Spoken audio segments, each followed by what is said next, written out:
everybody, and my name is Cheryl Wilkins, and I want to thank everybody for coming out today. We really appreciate it. This is going to be a very informative evening for you and for me. At the end of the speakers, we're going to have a Q&A session. So at that time, if you have any questions, feel free to ask. We'll go through the box that was in the back, and we will make sure that everybody's questions get answered. We can go, tentatively we're going till 8:30, but if we have a lot of questions, we'll go ahead and go till 9. We asked pretty please, and they said yes. So there are some more seats. If anybody wants to come and take some seats, please do, because we just want you to be comfortable and learn. So without further ado, I want to ask Commissioner Cook to please come up, and he's going to lead us in our pledge and a prayer tonight. Thank you, sir. I pledge allegiance to the flag of the United States of America and to the republic for which it stands, one nation, under God, indivisible, with liberty and justice for all. Dear Lord, we thank you for a wonderful day, Lord. We thank you for all your blessings that you bestow upon us. We ask that you watch over this group and help us make the right decisions and hear the right stuff that we all need to hear. We ask that you take us home safely tonight and bless everyone here. In your name we pray. Amen. Amen. Thank you, Mr. Cook. Thank you so much, Mr. Cook. As people come in, we do have a few more seats here in the front. If you want to filter up here to the front, feel free. But without further ado, we're going to go ahead and just jump right in instead of having a whole bunch of dilly-dally in the front. And I would like to I'm so happy to welcome our current Agriculture Commissioner, Mr. Sid Miller, up to the stage. Thank you so much, Mr. Miller. Yes, sir. Wow, we're going to get right to it. Yes, sir. Well, thank y'all for coming out tonight. I was asking our host, I said, you know, what do you want me to talk about exactly tonight? And she said, well, why don't you talk about 20 minutes? That's it. So when I get to 20 minutes, someone kind of give me the high sign, and because we've got 3 other good speakers for you tonight. I am Commissioner Sid Miller. I'm a statewide elected official. I'm your agriculture commissioner. So I guess there's been a lot of noise on social media about me coming to this event. I agreed to come to this event quite a few weeks ago. And the turmoil is I'm here with the Democrat that's running, Clayton Tucker, for Ag Commissioner. Well, let me tell you what I think about that. You know, when I served in the legislature, I was in the minority as a Republican. When I first came in, we had a Democrat speaker and a Democrat majority in the Texas House. And the only way that I could get anything done is working with the Democrats in a bipartisan manner. And in my opinion, there's nothing wrong with being bipartisan, working towards the same goal. That we need more of that, actually. We need more bipartisanship and less vitriol. So, I'm just going to say that this is not really a red issue or blue issue. It's not a Republican issue. It's not a Democrat issue. This is one of those red, white, and blue issues about protecting our communities.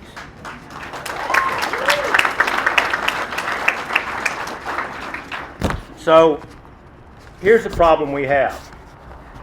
Well, we got lots of problems with data centers. And I will say,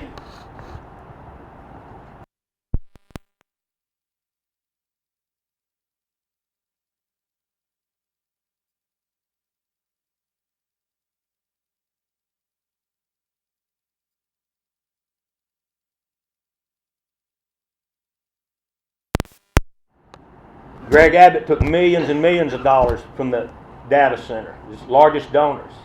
He's given $1.3 billion worth of tax breaks. My opponent in the primary, his largest single contributor was a data center guy. So most of them have been bought and paid for. I've never subscribed to that. I've always done what I thought was right. I've always done what I thought was right, no matter what the cost, and it cost me the election. But I sleep good at night knowing I did what I thought was right, and I was never bought off. So we've got a problem. The first problem: where are we going to get all the water for these plants? How are we going to cool the generators? How much are they going to use? Well, right now there is 480 applied or approved permits with ERCOT to tie onto the grid. The total amount of electricity that those 480 permits will use is 418 gigawatts. I don't know what a gigawatt is, but I'll put it in perspective. The most we ever use in one single day, and that's for a daily use, 418 gigawatts. The most we ever used was in the summer of 2023. The highest peak was 85.8 gigawatts. So they're going to use 5 times our largest capacity in our most trying times. We can't do that. I mean, you don't have to be a mathematician to figure out we don't have 418 gigawatts. It's the most we almost blacked out. If we'd had any more, we'd have had rolling blackouts. So that's a huge concern. You know, where is that electricity going to come from? Well, there are some possibilities, but they're not here yet. There is something called SMRs. That's a small modular reactor. They're nuclear reactors. We've been using something similar to those on our nuclear submarines and aircraft carriers for about 60 years, and we haven't had any accidents. These are much safer, and what's good about them, you can put them in tandem, and they could actually produce more electricity than they need and put power back on the grid and lower our electric rates. And they go underground, so there's no light pollution or noise pollution. So that would be the best, but we're not there yet. Those are at least a year off. So that's one of the reasons. About a month ago, I called on the governor to issue an executive order for a moratorium. Let's just take a pause, at least 12 months, longer, and let's get all of our questions answered that we don't have answered. Where's the water going to come from? Where's the electricity going to come from? Are they going to use our groundwater? Are they going to use our surface water? What happens to the water that they do use? How are we going to clean it up? It's going to be polluted. Does it have PFAS in it? There's all these questions. How many data centers are there going to be? How many acres are they going to take up? Right now, by my calculations, it's somewhere between 250,000 and 500,000 acres of our most fertile farm ground. So I've called for the moratorium. Abbott will never do it because he's so indebted to the data center people. He did come out and he's feeling a lot of heat, like people from you in this room, and give a directive to ERCOT, that's our grid operators, that they're not to have electricity rates go up because of data centers online. And by the way, while we're at it, we can throw crypto mines in this category, and we can throw in solar farms. They're all included in my proposal. So we've got the moratorium. Now, about 6 months ago, I was very disturbed that most of these data centers were building on our most fertile farm ground, taking it out of production. There's a problem with that. Once you take that out of production, we'll never farm it again. We are already, first time in our lifetime, and you can thank the previous administration left us this problem, we have a $50 billion agriculture trade deficit. One of our largest exports has always been agriculture. Let me put this in more simple terms. We're buying $50 billion more food than we're exporting. That means we are now dependent on foreign nations to feed us. That is the most dangerous position that a country can be in. So that needs to change, and we're working on that at my agency. I have 48 international trade missions planned. I've got groups overseas now. Some of those are inbound, some of them are outbound, about half and half. And we've reduced that down to about 15 billion. So we're getting close back to balance. But we need to be net positive like we were before. So we've got the electric problem, we've got the land problem, and now we've got a water problem. Where is all this water going to come from? We're out of water. We have been out of water. Two sources of water in the state: surface water and groundwater. Ever since the inception of Texas, the state of Texas has owned all the surface water. They always have. That's not something new. We manage that through river authorities. So we have the Colorado River Authority, the Trinity, the Brazos, and so on and so on. And they allocate the water in the surface water in those river sheds. The problem is, it's all allocated.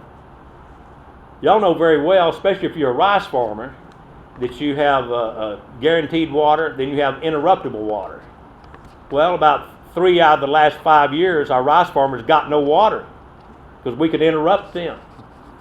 Our rice industry in this part of the state has gone from 600,000 acres down to about 100. It's simply because of lack of water. We've been out of water. These data centers are going to take a lot of water, So, kind of like the electricity, there's something in the future that would solve that, but it's not here yet. That's another reason we need a pause. There's something we've never been able to tap into. Deep in the earth, core of the earth, is called deep earth water. And it's under pressure, like oil and gas. And it tries to make its way to the surface. It'll find a crack or fissure in the earth and try to make its way to the top.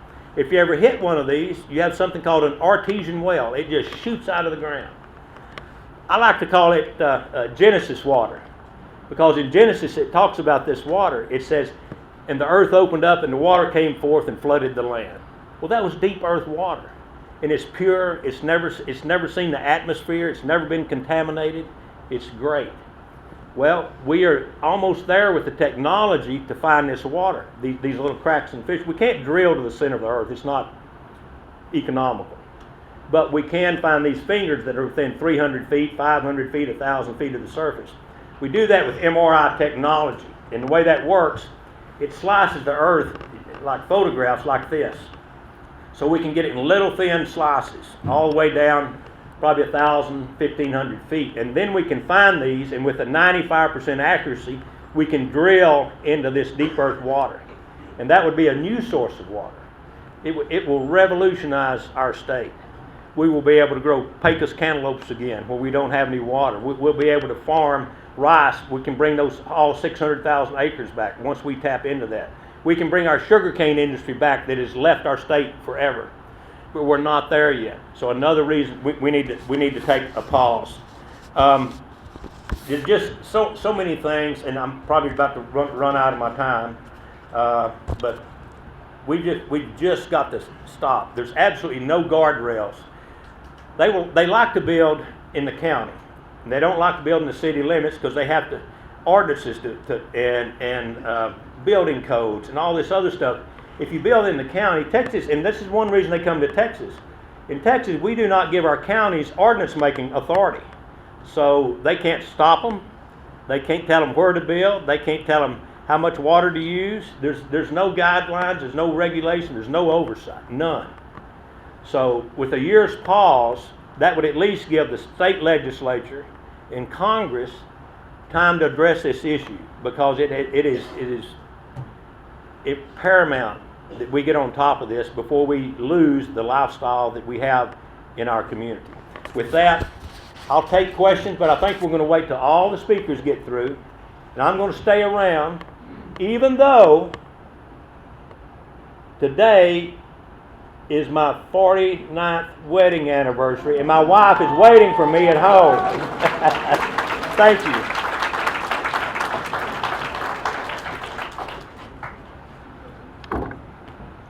Thank you so much, Mr. Miller. We appreciate you coming. And happy anniversary. Please tell your wife thank you for letting us borrow you. I want to ask Donna Howard to come up. Oh, it's okay. You can do it. Oh, okay. Our next speaker tonight is going to be Mr. Clayton Tucker. And I'd like to invite you to come on up, Mr. Tucker. Thank you so much for being here. Thank you.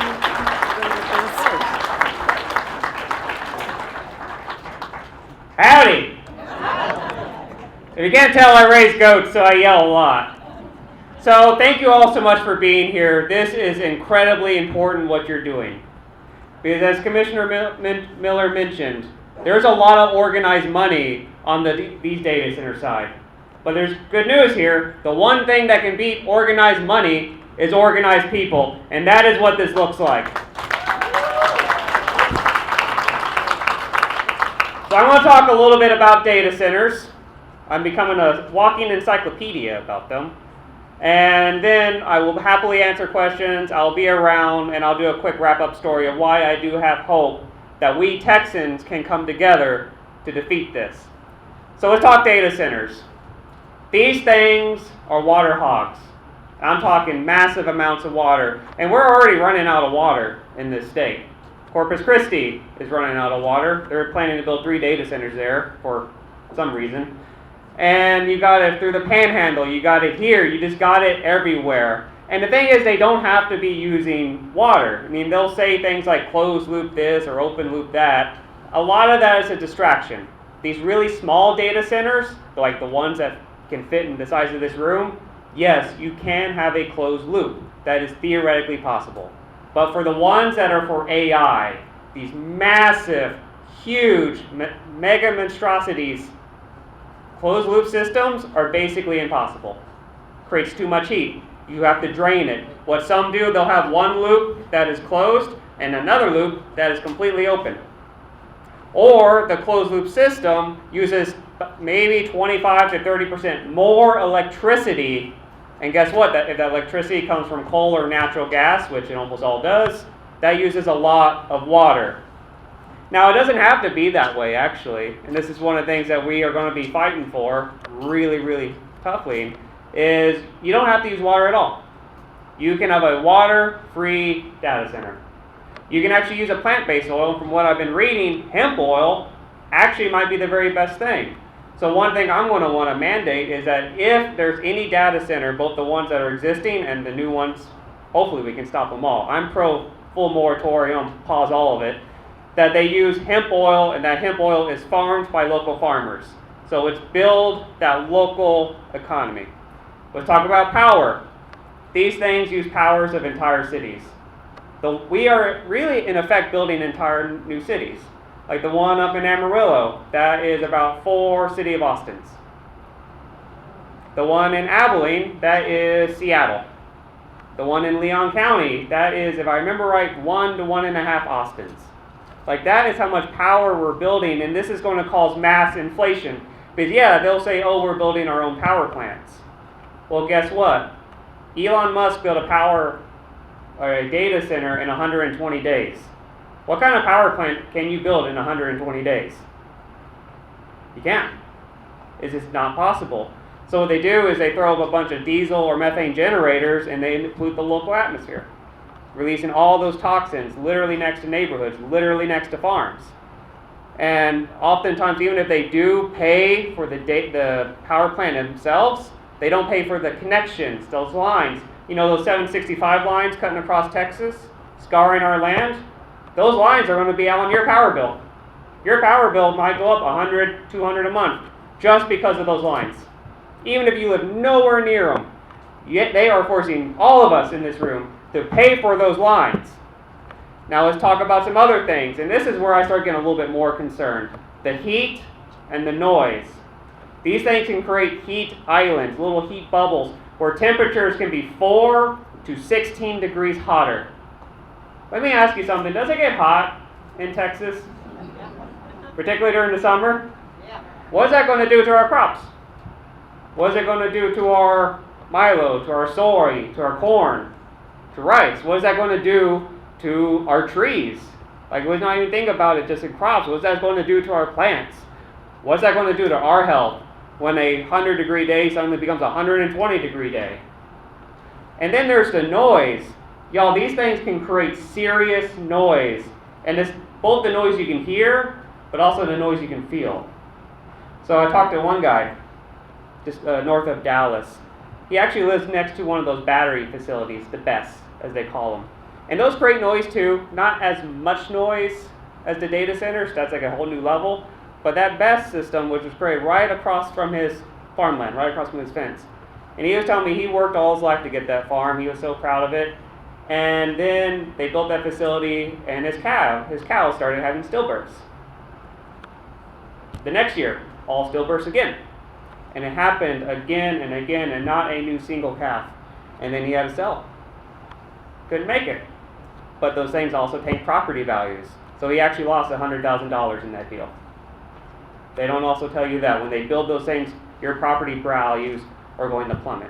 Because that noise travels super duper far. I've heard stories where chickens lay 50% less eggs, where cattle, goats, and sheep lose 30% of their body condition. I've heard of it affecting kids. They're doing a study up in, I believe, New Jersey, where they're showing early signs that they could be causing heart murmurs in children. That the sleep, it can really, like the lack of sleep, is that noise, you can feel it. It's both the sub-vibration is causing heart attacks in adults. I've heard somewhere that it causes early onset dementia in some folks. And even if, like we later on scientifically prove, not all this is 100%, like the correlation isn't fully there, we don't send someone to prison if there's reasonable doubt that they're innocent. We have major reasonable doubt that these things are safe, so they shouldn't be built until they can prove that they're okay.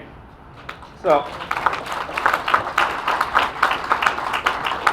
those are, of course, the resource concerns. There's also the whole host of use concerns that I'm also getting more concerned about, because if you look at what Palantir's doing, buying up all of our data, what's going to go on there. So I don't want these to be used for mass surveillance.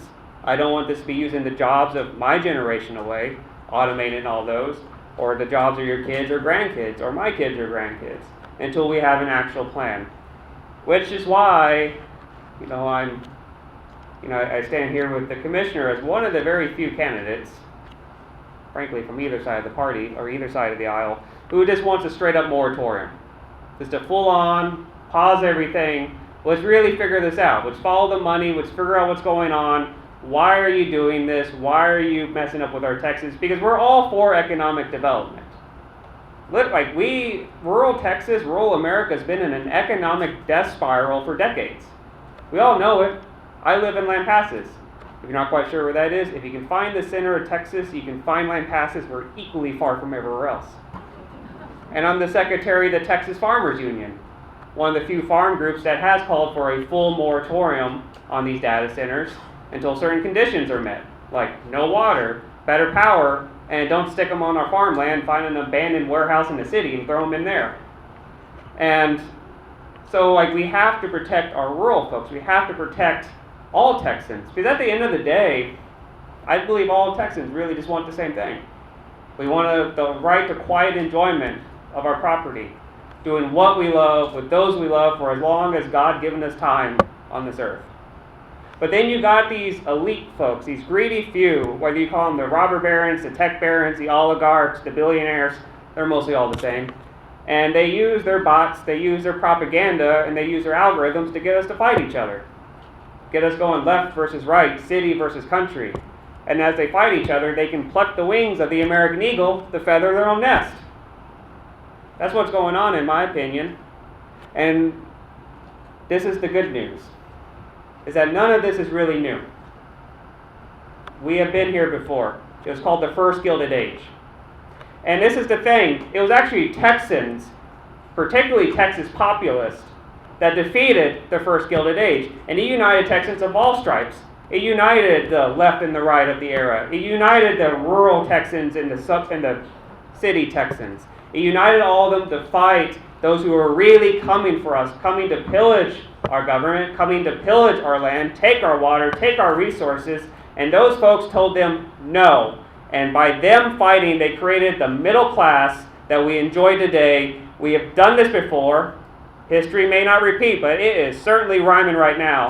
And we will do it again so long as we stay together, so long as we remember that only organized people can beat organized money. So long as we continue doing this, and I'm going to have asked for all of y'all, I'm going to need y'all to talk to your neighbors, to talk to your friends, to let folks know about this issue. Because I guarantee you, there is a lot of propaganda. Oh boy, is there a lot of propaganda. But neighbors talking to neighbors is the best solution to propaganda. Friends talking to friends. So if I have anything to plead to you tonight, is please talk to your friends, please talk to your neighbors, talk to your coworkers. If you like to, go get breakfast at the local country store, talk to folks there. Because only when we work together can we defeat those who are coming to take everything that is rightfully ours. Thank you.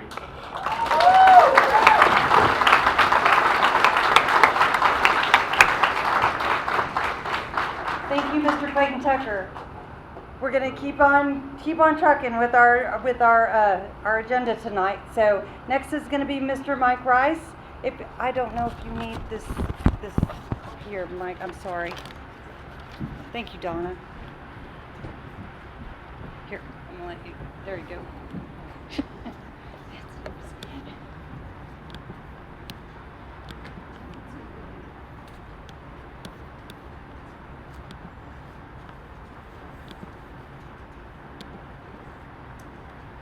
Do y'all see a screen? Okay. Well, I haven't started talking yet. There you go. Thank you. And then just tap, tap, tap, and it should go. All right, I'm going to do my best to keep the slides up to date, but it may or may not work out that well.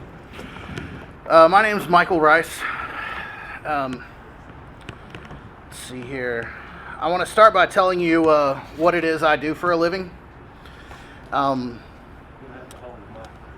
I? All right. I want to start by telling you what it is I do for a living, because it's one of the reasons that your organizers asked me to come down here. I'm a principal systems engineer. For more than 20 years, I've worked in code, networking, and in data center architecture. And my job, the thing I do every single day, is to build and automate the infrastructure that makes these facilities run. The bare metal, the machinery underneath. And I want to be clear about one thing up front. I'm here on my own, speaking only for myself, not for my employer, and not for the industry. So I'm not here as somebody who read an article about this stuff last week. I'm here as somebody who builds this stuff for a living. But there's a second reason that they asked me to come, and tonight it's the more important one. I'm also a rural Texan. I live up in Leon County, and this fight landed on my doorstep just last fall in late October, about 7 or 8 months ago. And I found myself standing on the other side of the fence from the very industry I work in. There we go.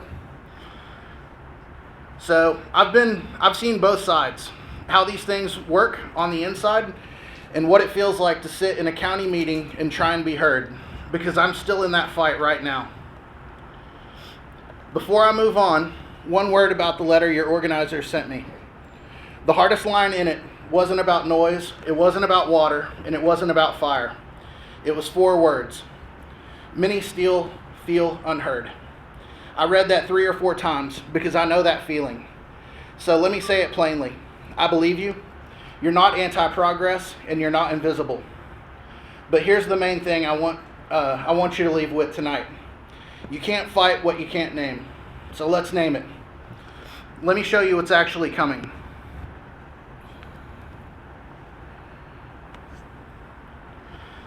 When most of us hear a data center, I think we can kind of picture something, maybe some of us picture something harmless. A cool little room at the back of the bank with a few blinking servers, computer closet down the hall at the office, maybe even a warehouse on the outskirts of town. And for about 30 years, that's about what a data center was. Back room, drive past it, never even know it was there.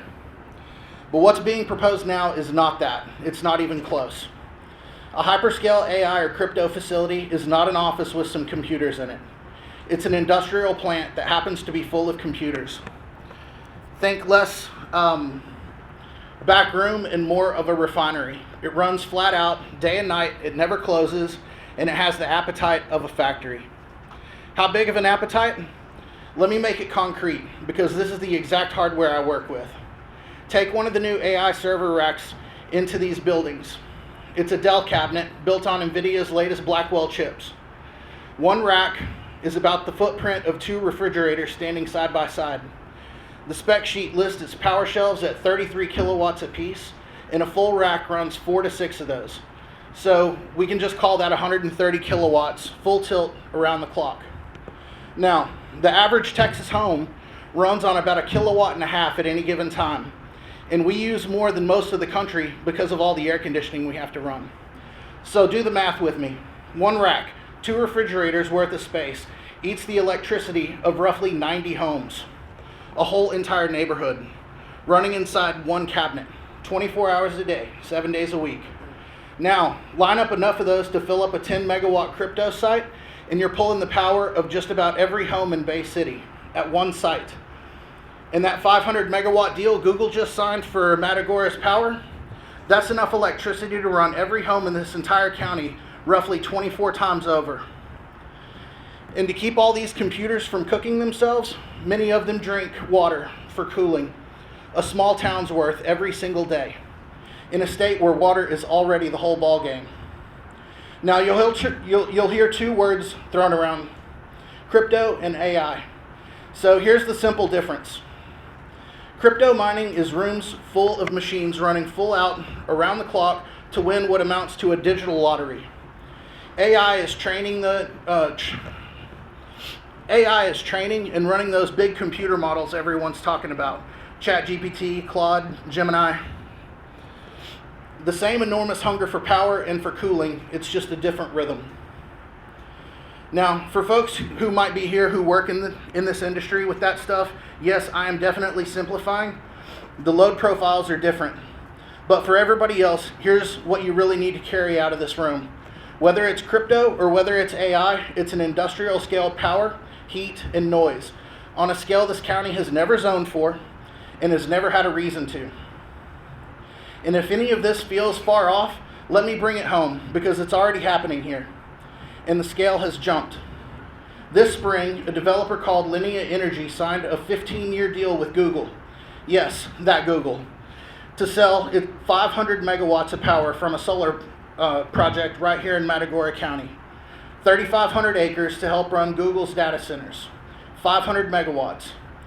The crypto sites you've been worried about are 10 each. This is 50 times that. And sitting right beside it, already under construction, is a battery storage facility, a BESS, rated at 235 megawatts. So when I tell you a BESS is coming to a county like this, I'm not describing a maybe. The ground is already broken. Matagorda isn't just being asked to host a couple of crypto sheds. It's being wired to power the data center boom for one of the biggest companies on earth. And to store that power in exactly the kind of battery field I'm about to walk you through. So that's what's coming. Now, who's this story actually about? Because it's not about me, it's not about the commissioners, it's not about ERCOT, and it's not about the company. It's about you. People who chose this county on purpose and who simply want to say in what gets built next to their homes. That's not radical, it's the most normal thing in the world. But you've run into something, and it deserves a name. You go to the county says ERCOT controls the grid. You go to ERCOT, they say the local government handles local concerns. So you go back to the county, they say they don't have zoning authority. Go talk to the fire marshal. Ugh. What about water? That's another agency. Environment? That's another one. Round and round and round you go. And here's the trick, at the center of it, there's no one standing in the middle. Nobody whose job it is to look at all of this together, the water, the fire, the noise, the school, and say, hey, this one's mine. This is mine to decide. That's the villain in this story. It's not a person. It's a pattern. The runaround built so no single decision maker ever has to face you. And it does something cruel. It makes you feel like you're the problem, but you're not. Now I have to talk to you about one more thing, because it's coming for every single rural county in Texas. And I got way behind on my slides, sorry. I'll just leave it. But anyway, It's coming for every single rural county in Texas, and most people haven't heard very much about it. It's the BESS, B-E-S-S, and it stands for Battery Energy Storage System. Here's what it is, plainly. Picture a row of shipping containers sitting out in a field. Inside each one, packed in tight, are several thousand. There's thousands of big versions of the very same lithium battery that's in your cell phone or your cordless drill. Together, they store electricity for the grid, hand it back when the grid runs short. And the pitch, on paper, sounds like a reasonable idea. But here's the part that doesn't make it into the ribbon cutting. Lithium batteries can do something called thermal runaway. It means one cell overheats. Maybe it's a manufacturing defect. Maybe it's just a brutally hot day. Maybe it had a bad charge. Whatever it is, maybe it catches fire. And that fire heats the cell packed right up against it, which heats the next cell right up against it. And a chain reaction happens inside of a sealed steel box. And here's the kicker, the part that keeps the rural fire chiefs up at night. You can't really put it out. Water doesn't do the job. It can actually make it worse. So the fire service ends up doing the only thing it safely can. Pull everybody back and let it burn. That can take hours, days, or even weeks. And the smoke coming off of it isn't wood smoke. It carries hydrogen fluoride and many other toxic gases you don't want drifting towards a neighborhood or a school. And that word school, it's not an accident. In my county, the battery project called Project Kayla that's being proposed is less than 2 miles from where our kids go to school, pre-K through 12th grade. And it's only one of several now lined up in our county. Here, the Black Cat project sits near a school and a hospital. That keeps happening for a boring reason, because the flat, cheap land near a substation tends to be exactly where towns already built their schools and their homes. So look at what that means in Matagorda County. Black Cat, 10 megawatts. Cryptocurrency, about 5 shipping containers running generators near a school and a hospital. Near children for whom a constant low home isn't a nuisance. It's a wound that never closes. And who answers if something goes wrong? Let me start where the experts start, with the codes, because the standards actually do exist. There's a national fire code written specifically for battery storage, NFPA 855. And there's another one for protecting the data center equipment itself, NFPA 75. So this isn't some danger nobody ever thought about. The problem isn't the absence of a standard. The problem is who's left to meet it. You have a fire marshal, one. He's told you himself he's a one-man show. So he's supposed to be inspecting all the public buildings in the county and then also enforcing these fire codes on these systems. And behind him, like most of rural Texas, a great deal of your fire protection is volunteer. Neighbors who show up with day jobs out of the love for their homes. I want to be careful about how I say this, because those folks are heroes. But a lithium battery fire that water makes worse, that burns for days and puts off toxic gas, or a large-scale data center incident, that's not the fire the volunteers signed up for. And it's not the fire the truck was built for. So ask it honestly. Who responds? With what equipment? With what training? Because a code on paper only protects you if somebody has the people and the gear to meet it. And then the question nobody wants to catch. What if the project simply fails? Crypto is not famous for its stability. If the company walks away, who tears down the steel? Who cleans the ground? Is there a bond? Does the bill land on you? Those are not the questions of people who hate progress. Those are the questions of good stewards. Now, the part your organizers actually asked me here for. How we fought back at home and what mattered the most. And I'll be straight with you, because the first rule we live by is be right or be quiet. We have not won. Our fight is still going, and right now it feels like we're losing ground. More projects keep showing up and they keep coming.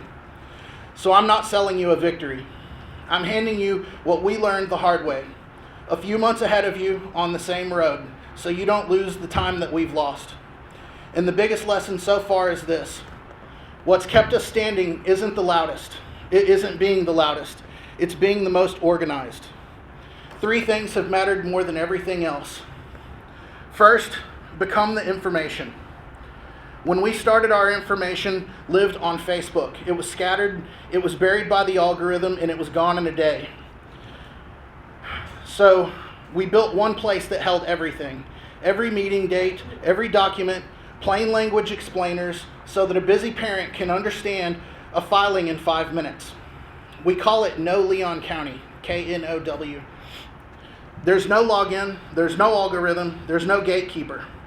And when you become the single most informed people in the room, the runaround stops working. Because now you can say, actually, here's the filing, here's the date, and here's what it says. Second, if you remember one thing I say tonight, make it this one. Your credibility is the entire game. The very first time you get caught exaggerating, the first time you round a number up or you repeat a rumor that you didn't check out, they get to dismiss every true thing you will ever say after that. So we made ourselves a rule. We were right or we were quiet. We checked it before we said it. Accuracy beats outrage every time. And right next to that, tone. We disagreed with being, we disagreed without being disagreeable. We made ourselves the calmest, best prepared, most courteous people in the room. Because it's very hard to dismiss someone who is unfailingly polite and completely correct. A binder beats a shout. Third, build the record and show up as one. One angry person at a microphone is easy to wait out. 100 organized neighbors who keep coming back, who keep filing the records requests, who read the ERCOT filings and take the ownership paperwork, who ask the unglamorous questions about bonds, decommissioning, and fire response. That is a force. We started a nonprofit so that the work didn't rest on any one person's shoulders. It's called Citizens for Responsible Growth. Not against everything, but for doing things right. And we're aiming higher than our own county line. Some of these questions are simply too big for one commissioner's court. They're state-sized, which is exactly why a statewide pause, a moratorium to study the cumulative impact before rural Texas gets overrun, is not anti-business. It's the most conservative idea there is. Measure twice, cut once. Thank you.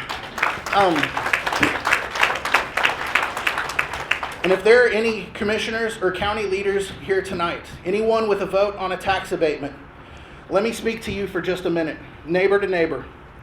I don't think you're the villains. I think most people who run for county office do it to serve the place that they're from.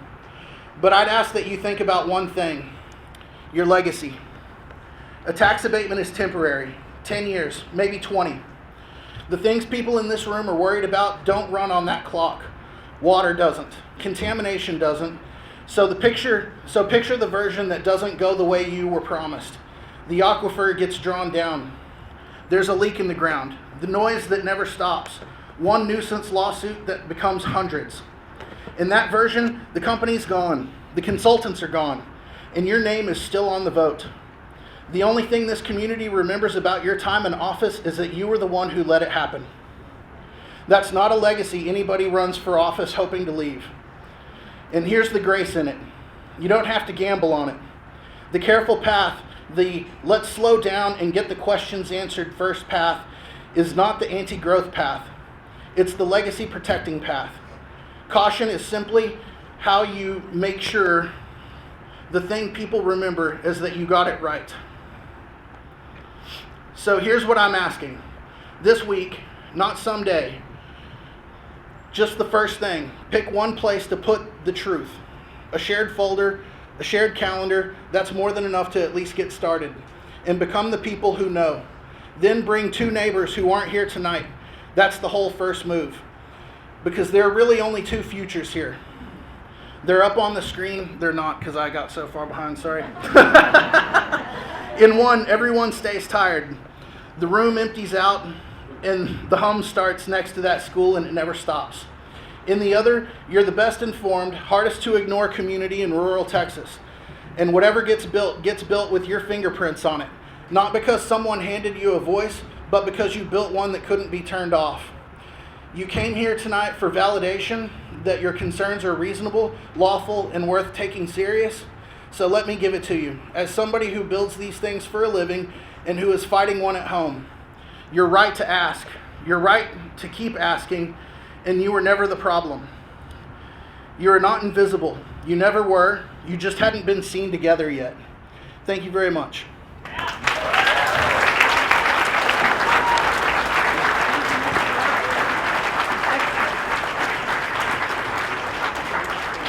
Thank you so much, Mr. Rice. Next, I want Mr. Kenneth, I need to apologize to you. My dyslexia will not let me say your name correctly. Sir, you're going to have to whisper that in my ear. Schustgereit. Kenneth Schustgereit. Thank you, sir. I appreciate it. He's a water advocate from Victoria, Texas, here to give us a little bit of information about what we need to do as well owners to prepare for what's potentially coming. Oh.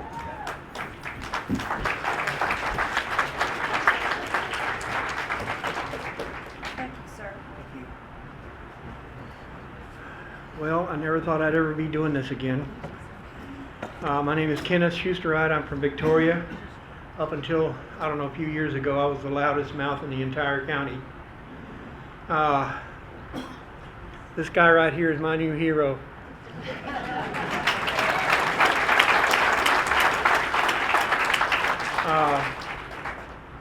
I started Water Research Group back in 2000 over the groundwater conservation district that they proposed in Victoria. It was a bad deal.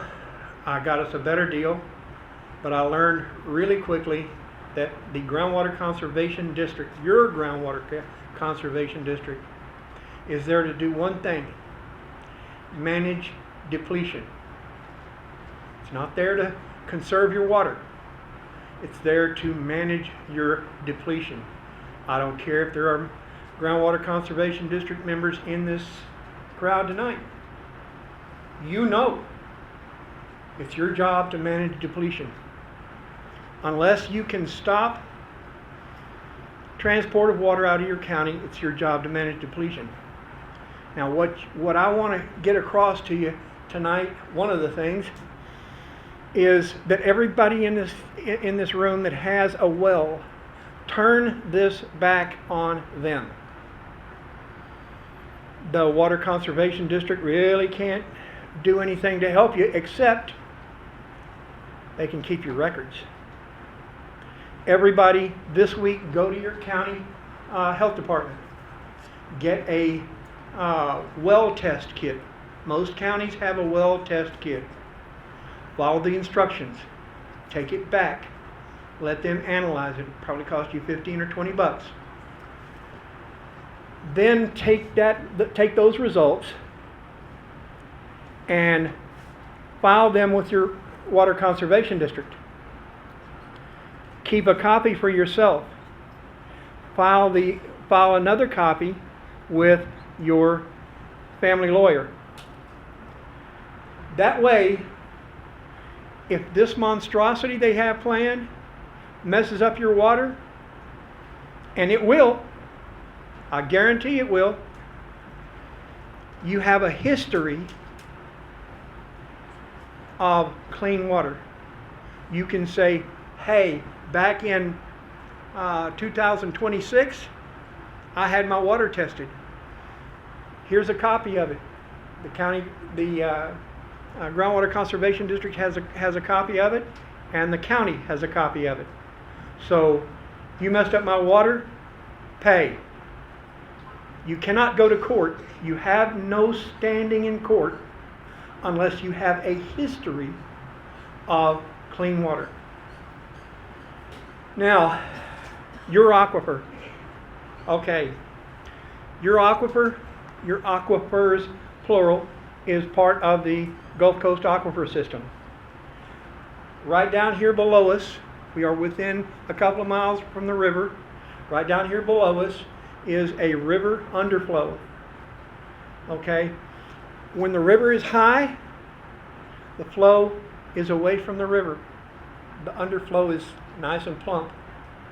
When the river is low, then the flow is away from here and towards the river. It shows up in what looks like springs feeding the river. Okay? Below that is the Chico Aquifer. And below that is the Evangeline Aquifer. And below that is the Burkeville, Burkeville, Burkeville Clay Aquifer. Okay? Below that is the Jasper Aquifer. That's all salt. And below that, you're talking big money right there. You're getting into the Jackson Shale. And if you think the Eagle Ford Shale over west of here was a big deal, the Jackson Shale is about 25 times bigger than that. When that busts open, folks, there's going to be lots of overnight millionaires, people that have lived from cattle sale to cattle sale, from corn sale to corn sale. They're going to be buying new combines, I guarantee you. But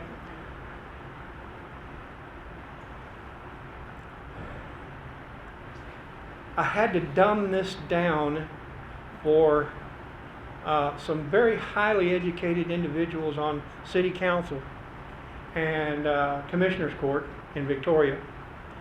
Another reason they don't like me. You take that cup over there full of my favorite Dr. Pepper, okay? But there's some nasty Dr. Pepper at the bottom. At the bottom of your Evangeline Aquifer, which the city of Bay City probably taps into, is brackish water.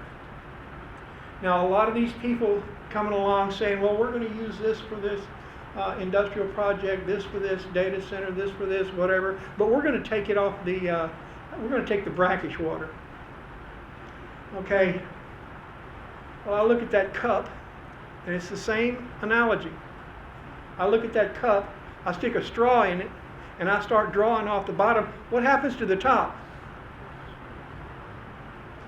Yet, because of some very highly educated engineers come along who take money from the city of Victoria or whatever entity,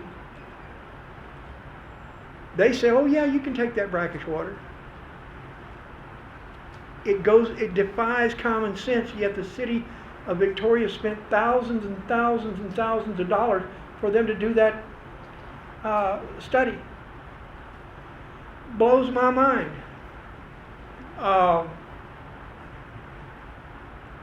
When they start taking water, when they start depleting your aquifers, you're going to have ground subsidence.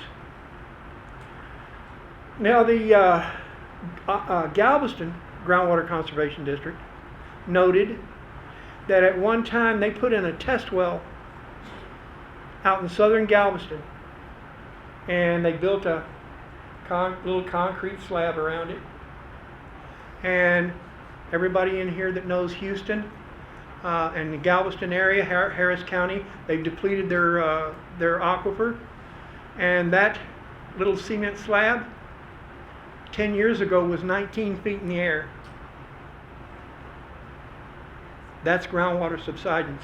That's groundwater subsidence. That's what happens when you deplete the aquifer. It also causes a weight on top of whatever nasty stuff is down there. And on some of the wells, you have stuff coming up on the side of the wells, so that they had to go in there and concrete down to try to plug some of that off. Now, if there's any roughnecks, oil field folks in here, know anything about downhole, you guys go to them. They know what they're talking about. They'll tell you what's down there. Now, also, in this state of Texas, there is in situ leach uranium exploration. We've got it over here west of you, up north of Yorktown, Goliad counties. If you take a map of the state of Texas and you black out everywhere where there's uranium, the whole state of Texas is black. Your water well drillers will tell you that. Now you don't really want to, and these water well drillers will tell you that they don't want to be coming along in a few years and saying, I told you so. Because you start having groundwater subsidence, ground subsidence, and you start messing with that, especially where they've done in situ leach uranium exploration, and they use, they take the nasty water that they get back and they pump it into disposal wells. Well, what happens when groundwater subsidence, when depletion of groundwater causes subsidence? Well, what happens when some of that stuff comes back up?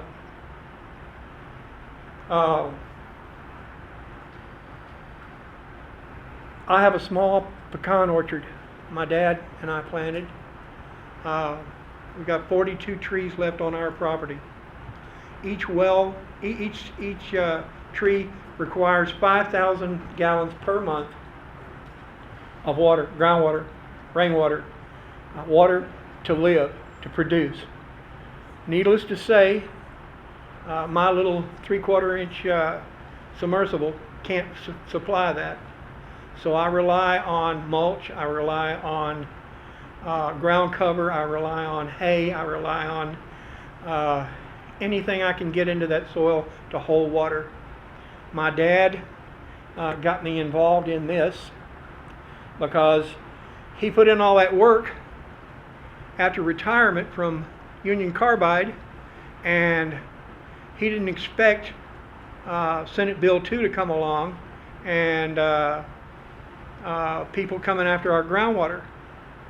And the how do I say this nicely? Well, I'm not going to say it nicely. The last idiot in the governor's office, Governor Goodhair, signed Senate Bill 2. Okay, Senate Bill 2 created these groundwater conservation districts.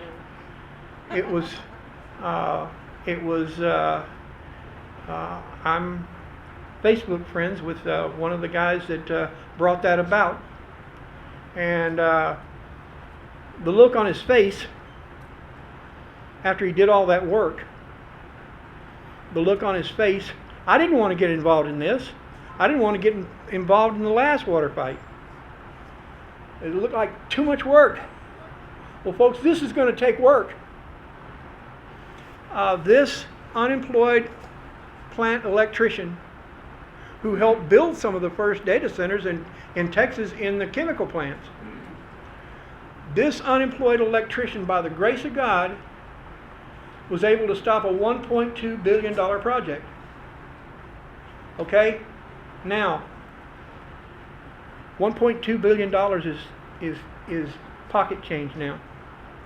We're talking trillions and trillions of dollars that these people are investing. And will they retaliate? Well, they did me. Kept me unemployed. Called my bosses. Did all kinds of, threatened me. Did everything you could think of. Threatened to put me in jail. Everything else. Give me a shout. Okay, I'm almost done here. But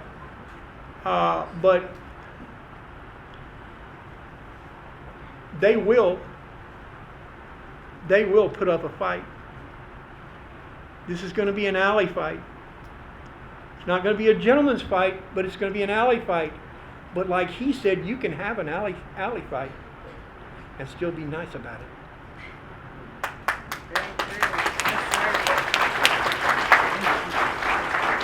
I want to invite Ms. Donna Howard up for a second. Oh, you got, okay. Here you go, Donna.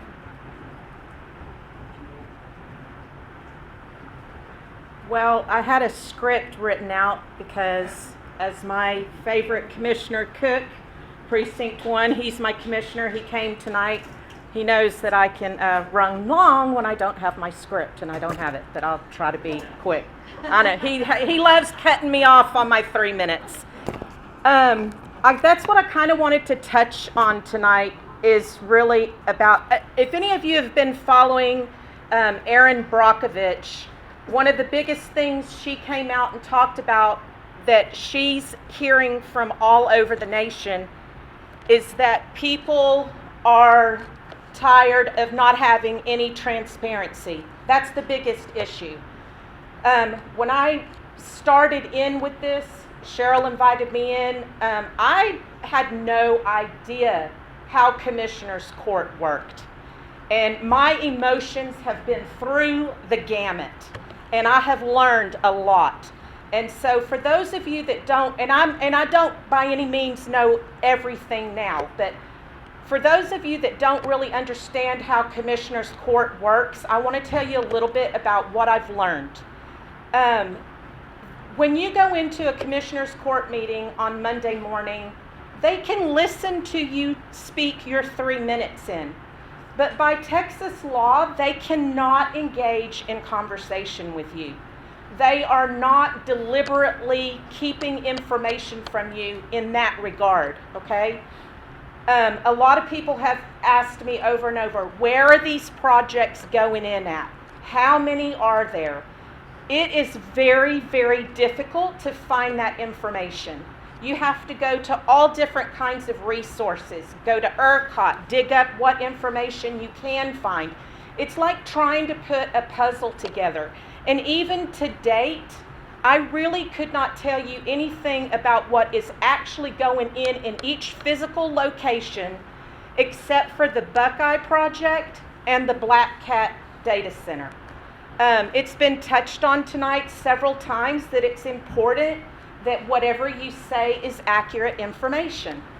When you are learning and you are fighting in the dark because you are faced with a policy of silence, sometimes it's hard to give accurate information all the time. I realized when I went to Commissioner's Court on Monday that I don't think I ever really said anything publicly about why I got involved. I have grandchildren that, thank God, are on the high end of the autism spectrum in that they can speak. But the Black Cat Data Center, and there are cited papers that talk about the low frequency noise, how far it travels, that it travels through walls. And when I heard that it was going in by a school, I mean, it really emotionally upset me because I thought about all of the nonverbal autistic children that are going to be in the school.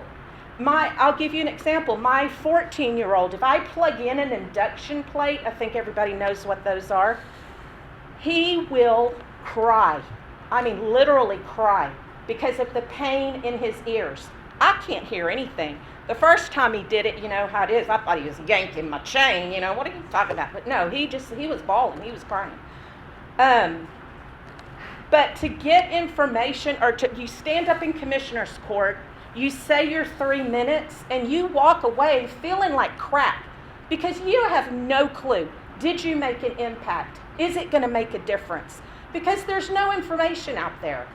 But like I said, they can't talk to you. You can ask your individual commissioners to come and have a town hall. I'm on the fence about that. I think that sometimes they have a town hall and, you know, they get hung up to dry, and that cannot be any fun because I don't think they're all, you know, going to know all the answers that we're going to ask them. So they probably kind of take the stance of what is the point in doing it if I can't educate anybody because it's such a big monster anyway.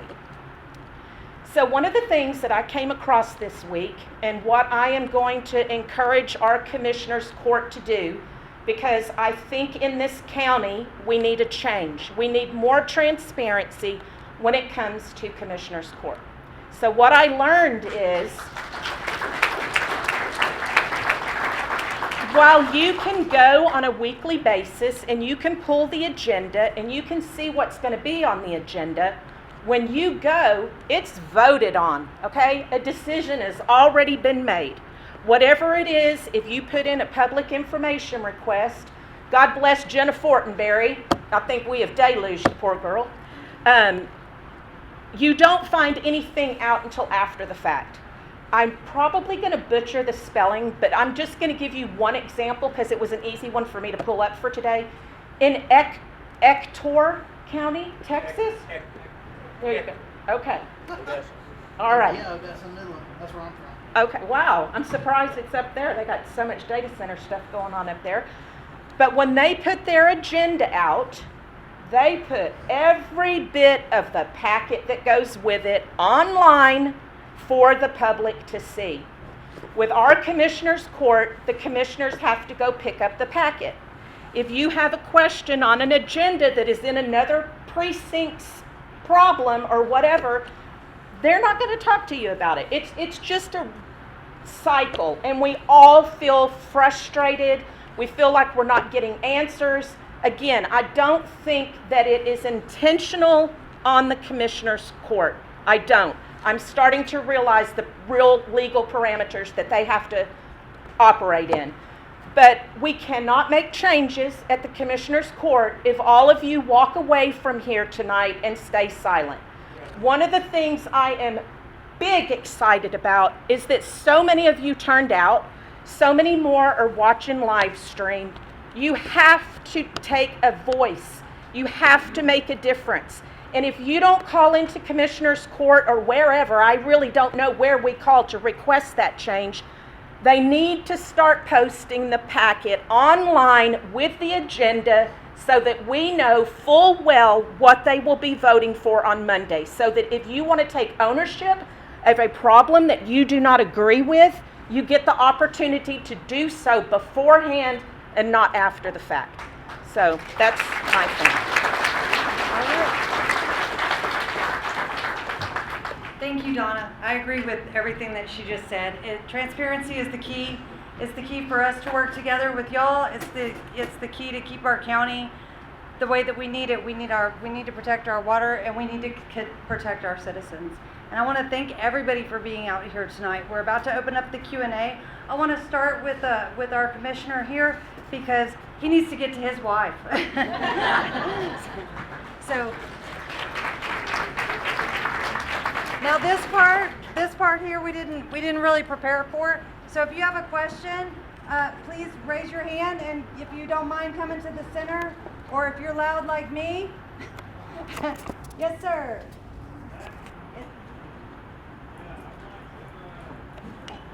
You're going to have to come to the front because I Yes, can't hear sir, a I word you're can't hear saying. him No, we either. can't hear you. You're going to have to come up front. I'd like to bring to attention some concerns that I have for what's been going on around the world, not just what goes on in this city. And that's the fact that there's an organized effort to infiltrate and subvert absolutely all positions of authority in the world. And that is being done by a satanic force called Freemasons, and I have all the proof to prove it. That's not the subject tonight. Yes, sir. We Yes, I appreciate. know.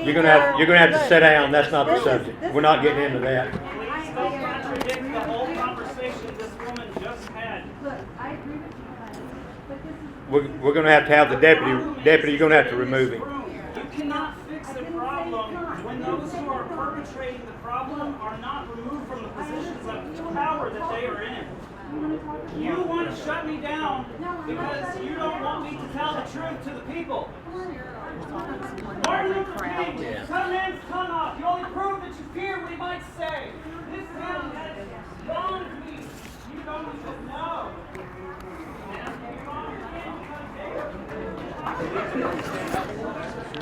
Well, y'all been getting any rain?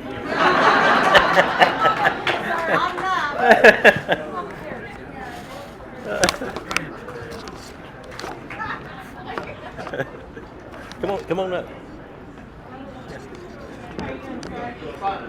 All right.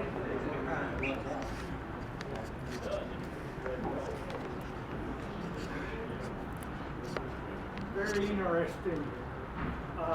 data centers, he brought up, he also brought it up. I'll repeat the question for you. I'll repeat it. Okay. So what's your question? The heat these data centers do, the temperatures. Let's say for the second number is 120 degrees. Yeah. Is this year round? Winter, summer? The heat they put off would be year round because they run 24/7. So you are correct on that. Okay. The question was, I'm sorry, I didn't repeat the question. I said I would. The heat that they put off, the 115, 120 degrees, is that year round? So the answer would be yes. Nature with that heat makes a hurricane. All these data centers in Houston, wherever, anywhere, are not good for us. We're in hurricane country. Oh, you definitely are. Yeah, definitely. Category 5, very bad. They'll have more than you should. That's an interesting insight. So thanks for sharing that. Hadn't really thought about that. Commissioner, thanks for coming tonight. My name's Bob Reed. I farm here in Matagorda County. I grew rice when we had water. You know the situation there. My concern with the data centers is, one of my concerns is the use of water. And you read and see all kinds of stuff on Facebook. You pick and choose what you want to believe. But if they're not using water, because they say, well, we're not talking to LCRA, not talking to Bay City, how are they going to do it? This gentleman is the only source that I've heard say, well, the possibility of some oil.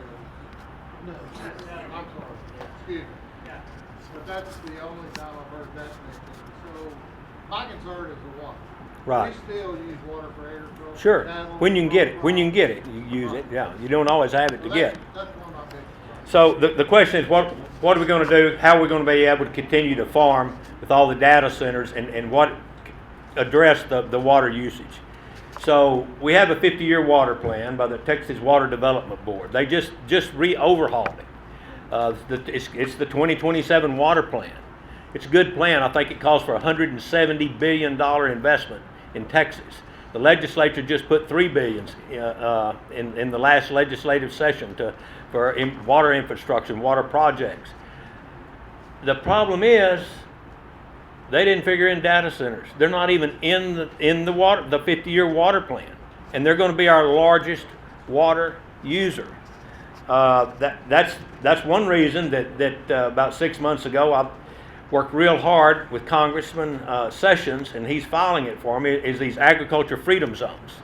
And that's to give them tax incentives to build somewhere besides our best farmland. Get out on the shallow soil, get out on the rocky ridges, somewhere, build them offshore. Hey, Elon Musk said, let's build them out space. I'm for that. Put them out there. That's a good spot for them. The way, there is some technology to help on the water, but like the SMRs and the deep earth water, we're not there yet. Abilene Christian University is working on a saltwater cooling closed loop system. There's another research project to cool them with hydrogen, which looks very promising, but we need a moratorium. We got to shut down and wait, but we don't have the technology yet. Let's have another question. Yes, ma'am. I'm your Matagorda County Democratic Party chair. And I just want to point out that we were just 2-3 months ago redesignated as a disaster zone for lack of water in this county. Yeah, we've had water the last 2 months.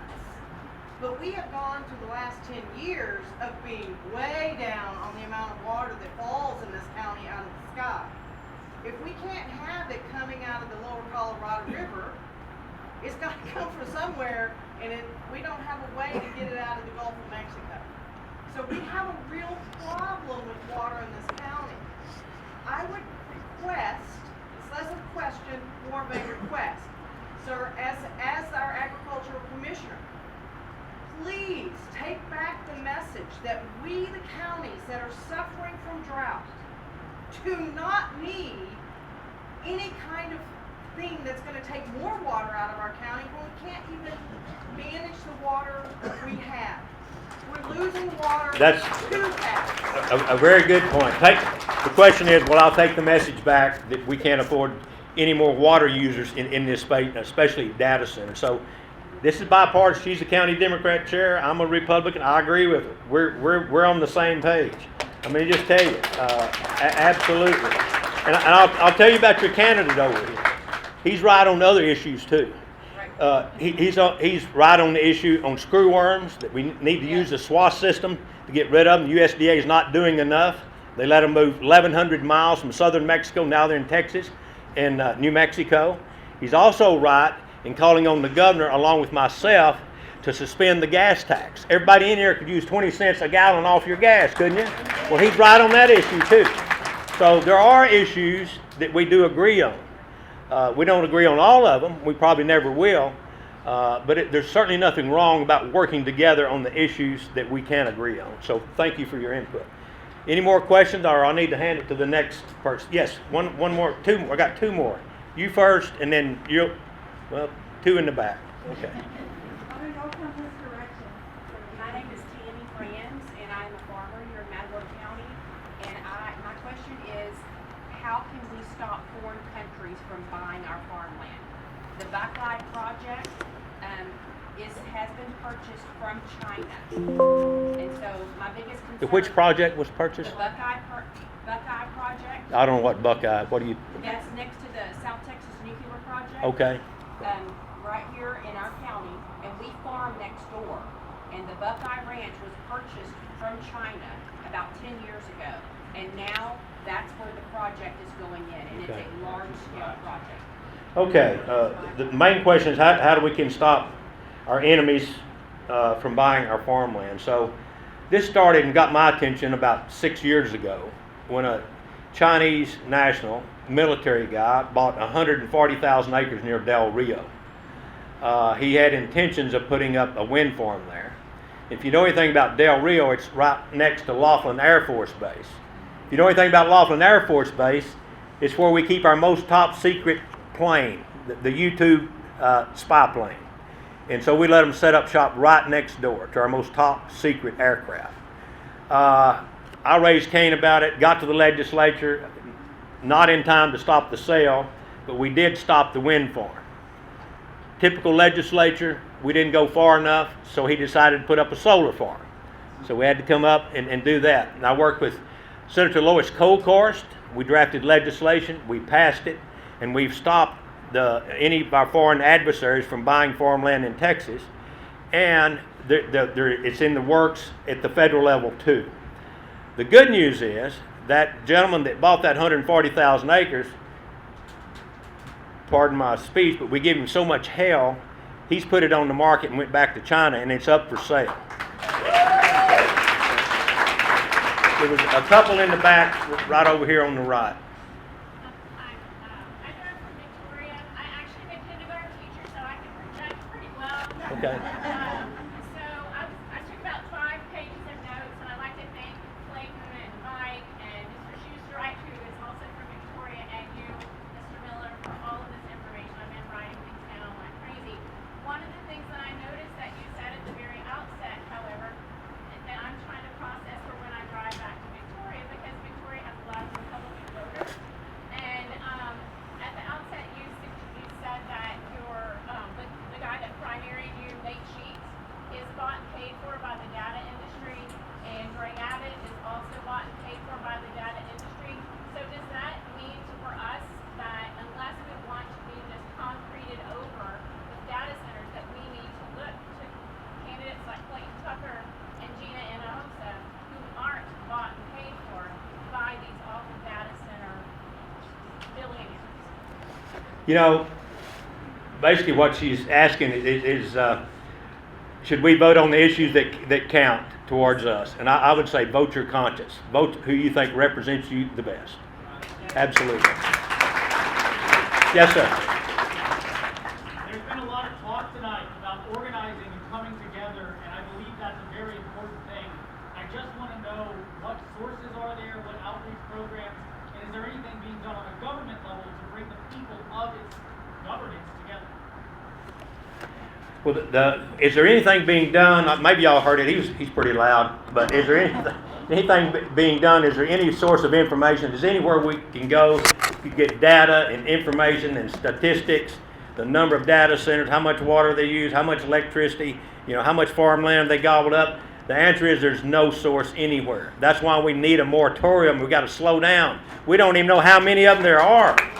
I've heard we know that there's 480 have applied to ERCOT for electric connections. I've heard as many as 575. I heard another place where it's somewhere between 1,300 and 1,500. The problem is they're going to keep coming, and we don't have any answers to any of your questions. And all the way in the back. How do we get a moratorium? How do we come together to do that? Because it seems like everybody's like an island. We're all sitting in our homes watching all this happen pardon my French, every damn day. So how do the question is how do we get a moratorium? Here's the way you do it. Politicians respond to votes and voters, especially if their office is threatened, especially if they're up on the ballot, and most of them are up on the ballot this year. So Greg Abbott was a total in with the data centers. Like I said, furnished them $1.3 billion worth of tax incentives. And he saw the polls this week that 70% of the people want a moratorium, that they're upset. So he immediately addressed that and told ERCOT, don't hook anybody else up. That you can't, make sure you're going to have to make sure that no one's electric rates go up. So he's starting to get the message. So you do that by keeping the heat on them. You got to turn up the heat and let them know. Okay. We got water, we got electricity, we got noise, we got pollution, we got the environment. But what about the 24/7 surveillance state that's coming at us? Well, that's what AI brings, basically. Yeah. Donna. Mr. Miller, I have a question. So I'm a little dumb on a lot of this stuff. I'm trying to learn, but when I look at the interconnection site, I can see that there are like 14 projects coming into our county. Who in my county can I go to? I mean, it's out there, the information's there, but who can I go to in my county that can tell me, okay, Donna, this BESS is located at this address. This solar farm is located at this address. Who can I go to on the county level that can give me that information?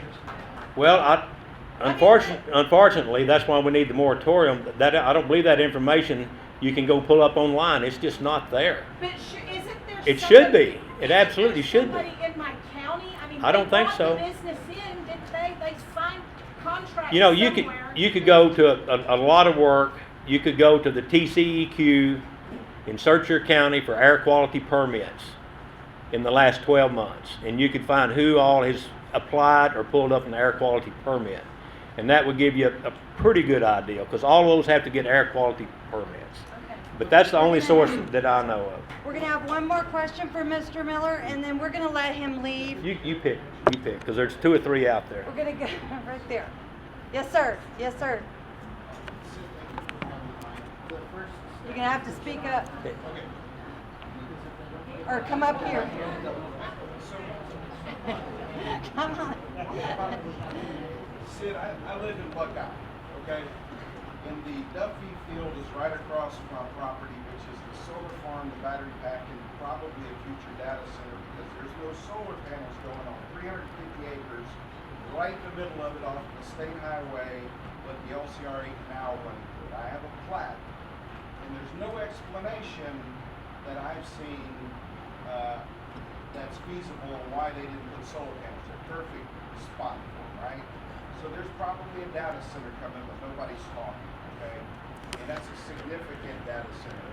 My question is, what kind of background checks are being done with these companies that are moving in, like Linnea Energy, that are operating and I've got one more comment about it. And the reason being is Linnea Energy is owned by a private equity firm out of Houston called InCap Investments. Okay, InCap Investments, you know, is in oil and gas or in green energy. But what I've discovered online is supposedly they were funding a company that operated out of Austin that had operations in the state of New Mexico. And this particular company just had the largest environmental fine assessed by the state ever to this particular company that is, I guess, Right. we call it a sister company to Linnea Energy, which we are doing. So we've got a bad actor potentially, and they're just moving right in. So the question is, who does the background checks? Who allows? Who decides the permit? Who allows to put in a solar farm, a data center, a crypto mine? Who's approving these? The basically is they don't have to have any approval. With exception, there's one thing, and it's not being used enough, and this may be a tool for y'all, so listen up.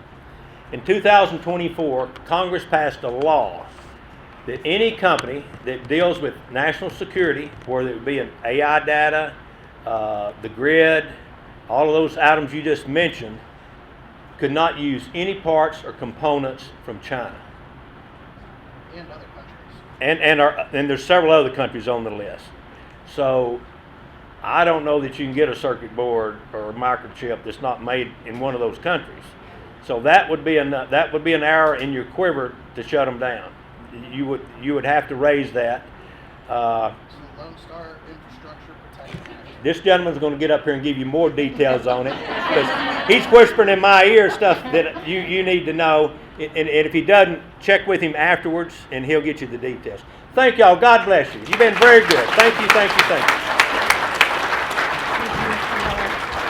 Thank you so much. Beautiful anniversary. Thank y'all. Thank you to all of Mr. Miller's team. We appreciate y'all for coming out and being here. He's got to get to his wife. If it was my 49th anniversary, I'd be hot with him for being over here. I'd be mad at him. So we want to thank him again very much for being here. One more round of applause for Mr. Miller, please. Thank you.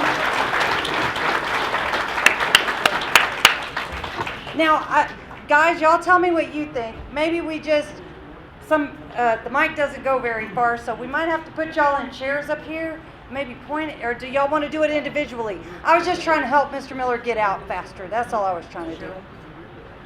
Oh, yes, please. Guys, this is David Rodriguez, and he is fighting the Wharton County. So I'll let him tell you who he is. Hello, everyone. My name is David Rodriguez, and I'm here to let you know about a data center that we know that is coming to our area, that is here, right? Amazon Web Services purchased 2,700 acres outside of Bowling, Texas. That property spans from 442, where the egg farm is, that smells so bad in Wharton County, and it goes all the way across to the county line almost near Pleasure. This property is massive. They intend on building, in the first phase of construction, 10 facilities the size of a super Walmart. That's in phase 1. They plan on moving in more in phases 2 and 3, but they haven't told us how many buildings they're going to be or any of those things. And I'm here tonight because I want you to know that what's happening in Bowling, because I feel like our community has been ignored. We haven't been heard, we haven't been seen. It's an unincorporated area like so many other places. And so I want to tell you our story. Several months ago, people in our community started hearing rumors about Amazon Web Services and that they had purchased land near our community. At first, most of us didn't know what that meant. We heard words about data centers, but most people pictured a large office building or maybe a warehouse. As residents started researching and digging through public records, we discovered that what was being proposed was something far larger than we had ever imagined. Amazon had acquired approximately 2,700 acres, like I told you. As people began understanding the scale of what was being proposed, questions started spreading throughout our community. People wanted to know how much water would be required. They wanted to know what impact it would have on agriculture, on roads, on infrastructure, and on the rural character of the area. Unfortunately, many of us felt like we were having to search for answers rather than receiving clear information from our elected officials. Instead of them being included in the conversation from the beginning, we felt that we were learning about all of these decisions after the fact. But I'm here to tell you that something great happened in Bowling. What happened next has been one of the most inspiring things I have ever witnessed in our county. Ordinary people got involved. Farmers who had never attended public meetings began attending government meetings. Retirees started reading technical documents and groundwater records. We have all started to become experts on groundwater because we have to, because we're fighting for our community.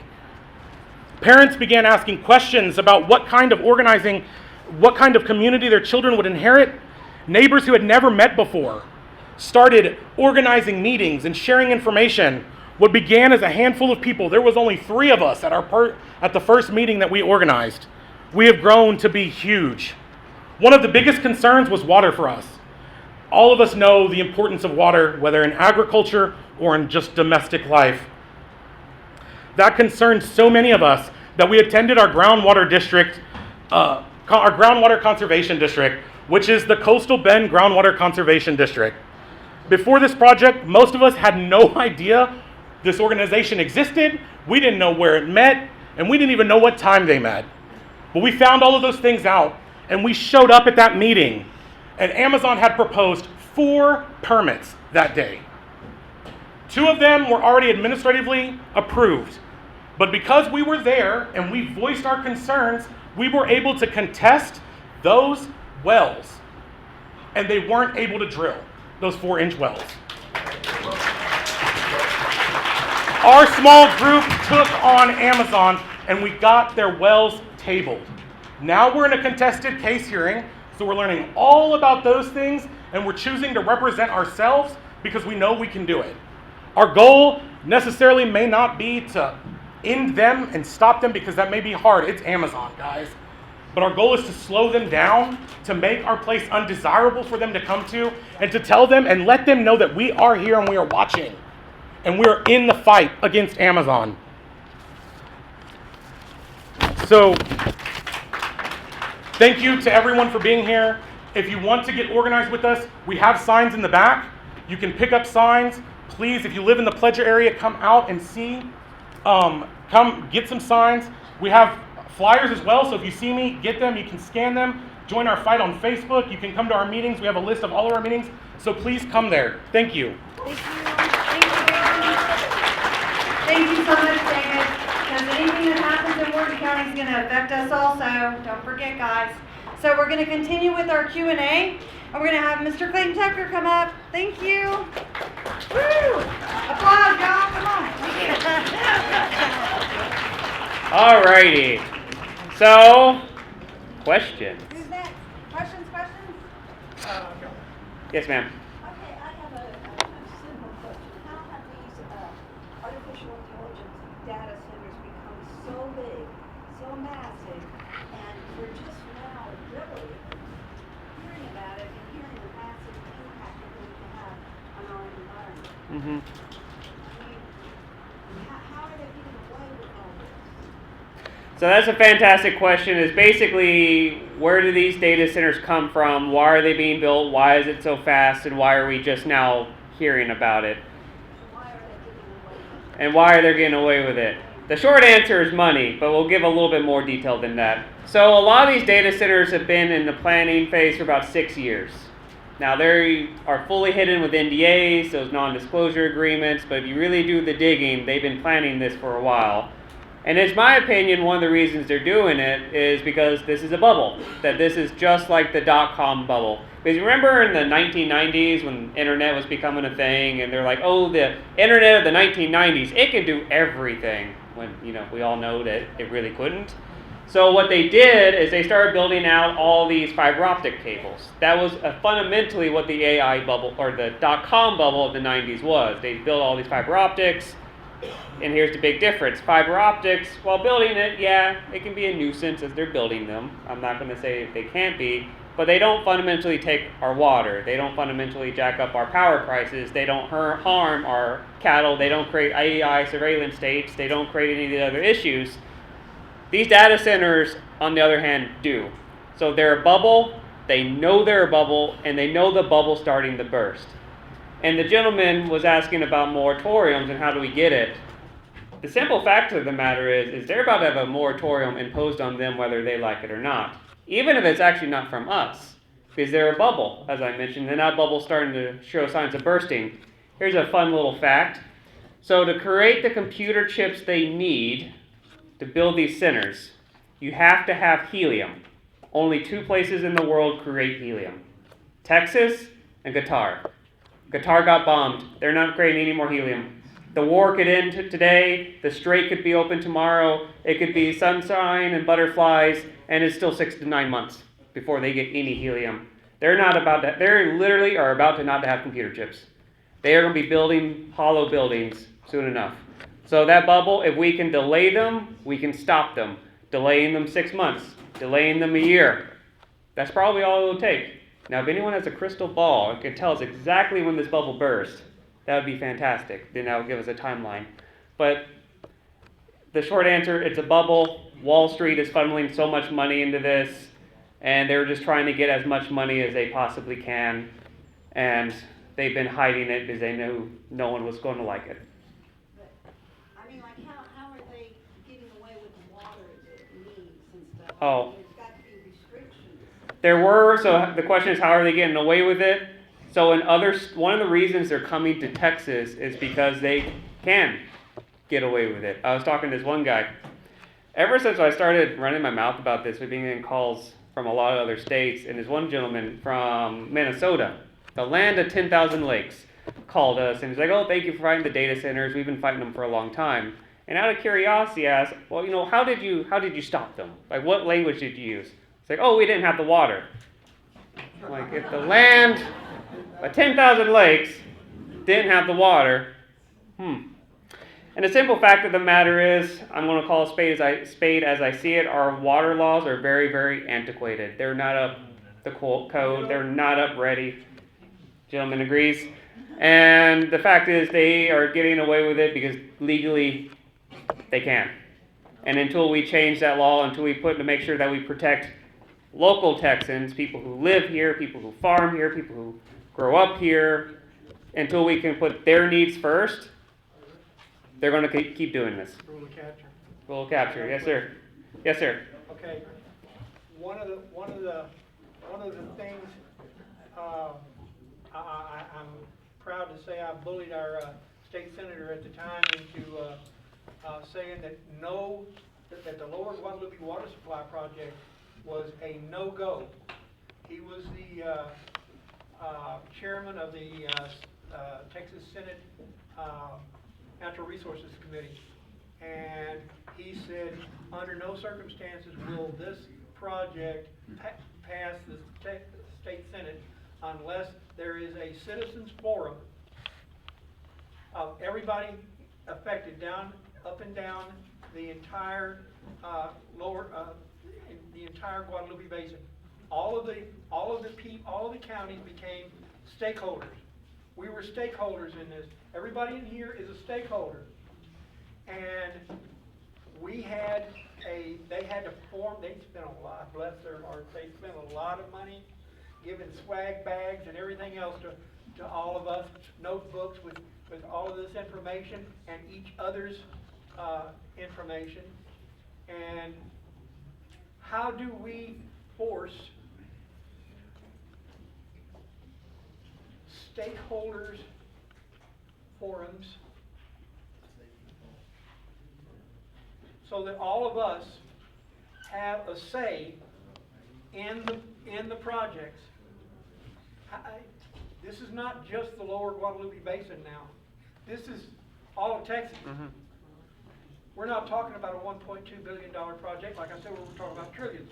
So we are all stakeholders in this. How do we force their hand, and I'm talking about state government, how do we force state government's hand in saying, okay, no more stakeholder, no, we have a moratorium, and before any project goes forward, there's got to be stakeholder meetings. Mm-hmm.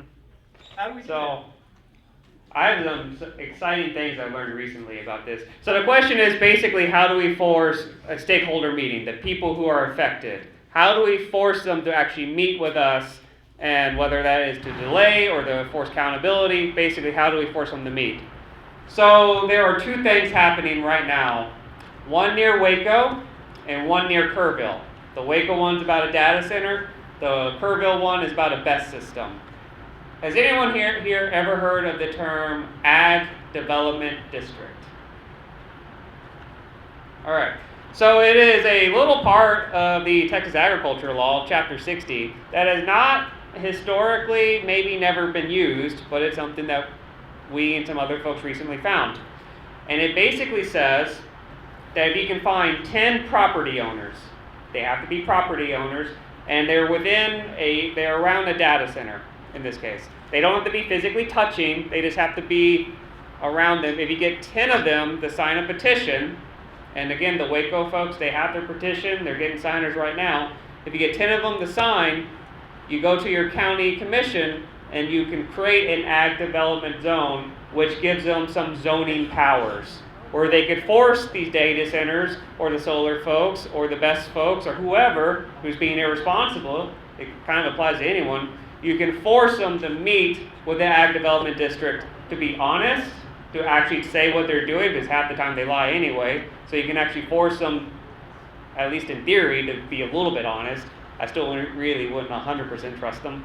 But that's going to be something we're monitoring right now in Waco and Kerrville, those ag development districts.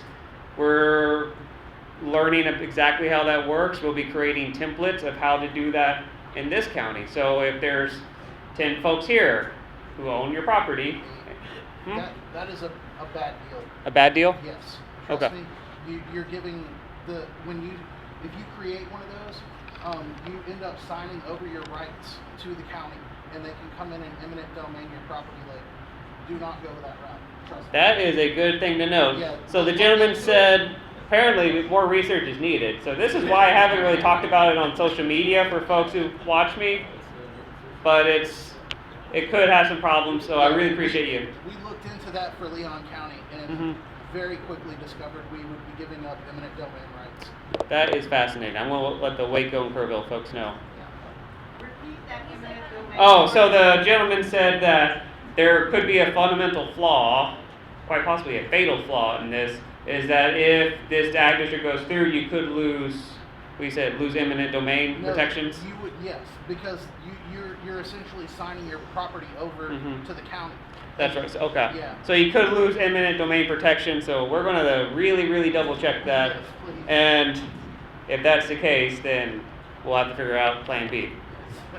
We'll start in this corner and just kind of move that way. So yes, ma'am. I think I saw your hand.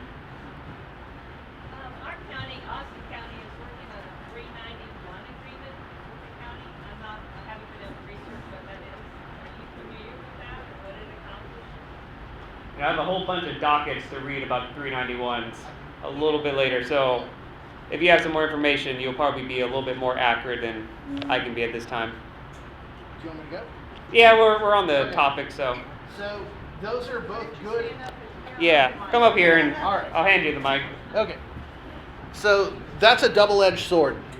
If your county is interested in getting, so let's say your county commissioners are on board for signing a tax abatement and getting a pilot in place, and the citizens are like, I want a 391 to help get in the way of this thing so we can try and, well, guess who appoints your 391 members? The Commissioner's Court. That's right. So if they're in favor of this thing, they can stack that commission with people that are pro whatever it is you're trying to stop, so it can work against you. Now, if you have a county court that is maybe it's split, and two or three people want it and two or three don't, that kind of thing, where you could actually get your commission stacked with people that are split on the issue, and they'll be open to doing stuff, then it can help work in your behalf, but it has no teeth. So all it can do is ask questions. It can't require anything, and it has to be made up of So let's say you had 4 members, 3 of them have to be elected officials, and then you can have 1 citizen at large. So I have on my website, if you go to Know Leon County, KNOW, knowleoncounty.org, I have a what is a 391, and you can read all about that. And then I also have an article talking about what I just mentioned, why I have changed my attitude towards them. Because I feel in our county that our commissioners are in favor of it. I brought the whole thing up. We should do one of these things. We should do one of these things. They created they passed a resolution initially saying that you had to be a member of you had to live in the county for 10 years before you could even qualify to be on it. One of our commissioners has only been in the county for 13, and he was on a 391 when he first moved to the county because the high-speed rail was coming through, and it was a stone's throw away from his property. So, and he's the one who added the 10-year requirement. And so, you know, it can be good or it can be bad.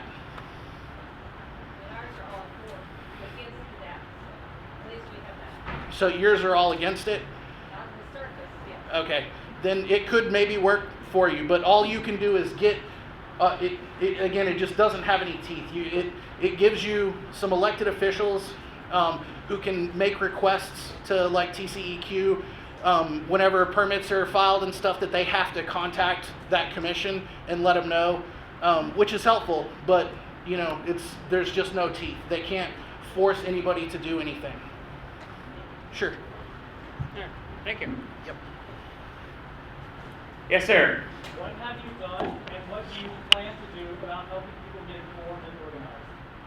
Great question. So what have we done? What do we plan to do? So we've done a couple things up to this point. So we managed to help be part of the team that stopped a couple of these data centers. So in Athens, Texas, they met with their city council. Thankfully for them, that data center was within city limits, so the city council was able to zone them out. It was kind of funny. It was a room fully packed. I was able to get in there, kind of help organize some folks. And when the mayor called for a vote, literally no one said anything. And you could tell the mayor was super duper mad. The mayor was probably hating. Then we are also been helping with San Marcos, Wichita Falls. We don't deserve much credit for Wichita Falls, but they helped stop one. Right now we're really helping San Angelo and Temple. So we're connecting with folks. They're doing a recall petition on their city councils. They have a certain provision that if a city council person is recently elected, they can recall them if they get a certain number of signatures. So we're reaching out to folks, scheduling block walks, scheduling mass texts to help those movements out. So that's kind of what we have done. And that's really the power of the bully pulpit, is driving attention to this, getting the media attention, getting folks' attention.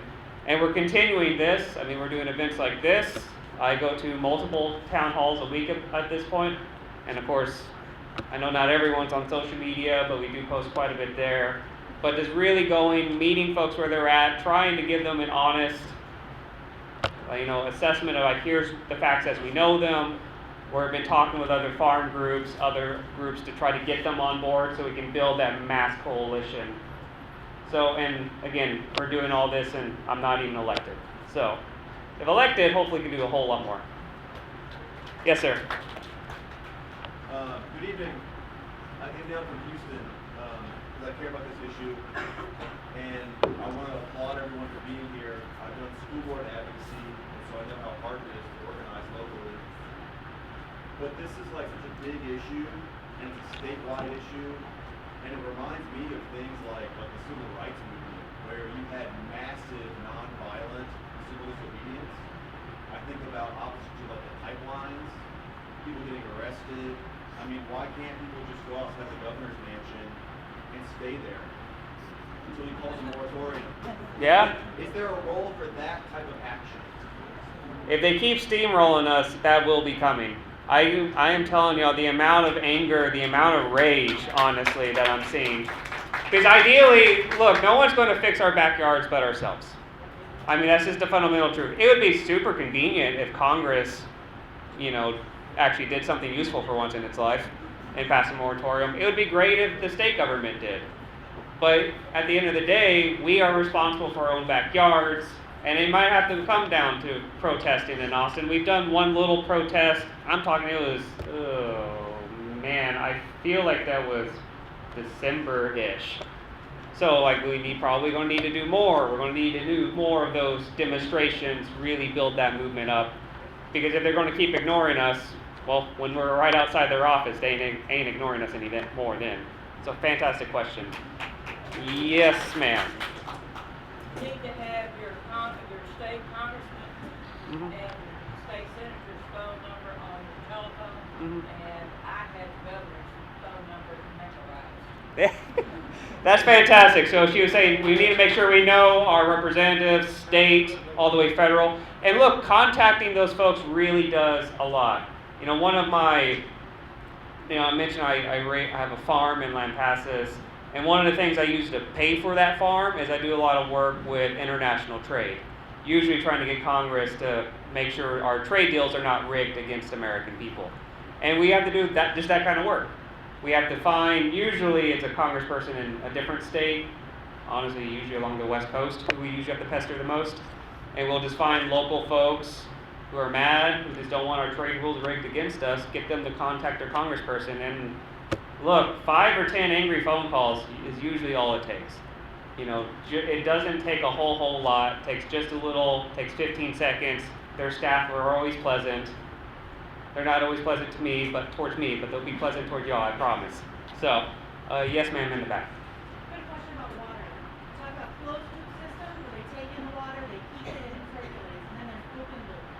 What is so bad about the water coming out that it can't be used or remediated? Are there examples of people doing it right that the water can be used? So that's a fantastic question of when they like about water remediation with the closed loop systems. The simple fact of the matter is it's functionally impossible to remediate that water. It is full of these forever chemicals, PFAS, PFOAs, Teflons. There's 15,000 different forever chemicals. And the more folks research at even a part per billion, one source I saw is a part per trillion is still incredibly dangerous and toxic to humans. It's very, very hard to get out. It's almost impossible to get out. Actually, the one thing that can get forever chemicals out, turns out, is hemp. Hey, another use. So that's the major problem. It's full of that. It can be full of heavy metals, such as copper, lead, because, I mean, it's just pulling that out. And the thing is, even if the system is quote-unquote closed, it gets so full of those contaminants, they have to flush it. And the bigger the system, the more often they have to flush it. And when they flush it, let's be frank, they're going to flush it in a creek. Yep. So even if they say they won't, if you just look at their track record, that's typically what they do. I've heard promising things about the data center near Marfa. Now the Lord made me a skeptical person, so I'm not preaching that they're the great example. I'm just saying what I've heard is encouraging, where they are actually working with the community, saying, where do you want to put us? Okay, we'll go in that valley where none of us can see and no one lives there. They're using brackish water instead. They're using their heat to create something called green ammonia, and they're building their own power facility, and they're actually paying their taxes up to the point where that is Presidio County, where Presidio County is going from 4 days a week of school and county services to 5 days a week of school and county services. That might be a good model, but again, my default position is these folks lie. So if they want me to be okay with it, they have to prove it beyond a shadow of a doubt. So that could be a good model. Yes, ma'am. Mike, I have a question. So months ago, I had a conversation with Senator Huffman's office. Mm-hmm. And she was really, really big on having all of the state level incentives drawn back. I think it was like $3 billion. I noticed, I think from what I understand, she had great momentum already that was going to happen, irregardless of what Abbott came out and said, oh, let's draw back the incentives. That was already down the pipeline, I think, was going to happen anyway. But my question is, if that happens in January, how effective is that going to be against all of the centers coming in? I mean, is that enough of a monetary tag that they're losing that it's going to slow them down, or they're going to pull out of Texas? So if they remove all these government incentives, because these folks are getting, government handouts like no one else's business. I mean, they'll give us pennies and they'll give them $1,000 bills. I mean, that's basically what's been happening. And the question is, if we cut those incentives, what happens to them? The shell companies will probably go under, but there's also, that's partly of their design. It's a bubble. They're just building them to be a part of it. A lot of these data centers are going to be empty buildings. The super big ones, the Meta, the Google, the Amazon, they'll still be running. If there's decommissioning bonds built into the deal, is that done through our Economic Development Corporation? Do we know? Is that done through Commissioners Court? Who dictates that a decommissioning bond is put in place? And if something goes belly up and busts while they're halfway through and we've got this crap all over our land, who does that and how does that happen? So we've been having a systematic problem with decommissioning. The question is about decommissioning. So these data centers, honestly, those computer chips can only last 3 years before they have to fully replace them, but they usually say they're built for 20, 30 years. And after that time, they want to decommission. What happens? We're having a lot of fraud in Texas, and it's not towards just the data centers. The solar, there's a lot of fraud in solar. I hate to say it, a lot of fraud in wind as well, where there will be literally in the contract, oh, we'll decommission, or yes, you can graze your animals with these things, but they lie, or it's a shell company and they go belly up and they just disappear.